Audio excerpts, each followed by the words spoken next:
My wife first noticed my hearing was going. I mean, the problem, and I think it's not unusual in that respect, is the television.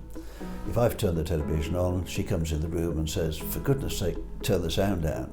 If she's put it on, I can't hear what's going on. So at that point you realise there's an issue. Yeah. You suddenly start realising that there are certain people whose voices you're not picking up. I mean, I think it's fairly commonplace that noisy environments are difficult, even difficult when you've got hearing aids.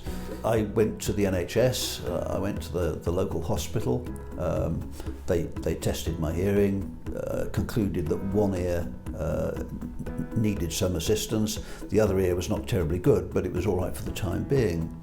And indeed, they fitted a hearing aid, quite a big thing, but a digital one.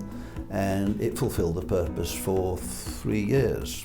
So I went back to the NHS and they said, we only retest people every 5 years, so sorry, you've got to wait another 2. Went to one of the large retail chains who provide hearing testing and facilities, and I'm sure they were very proficient and technically they did a good job. I just felt like another number in their process. And I was already aware from my experience with a hearing aid that you don't just fit one in and that's it.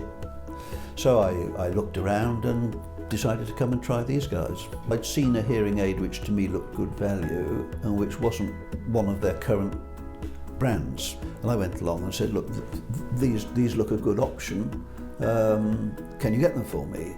And yes, the answer at the end of the day was yes, we can get them for you, but we can also match the price that you can get outside. You feel you're being treated on an individual basis, and the follow-up service matched that. Yeah. I feel confident that we've got as near to a solution as I can expect, and I have very few sets of circumstances where I'm struggling.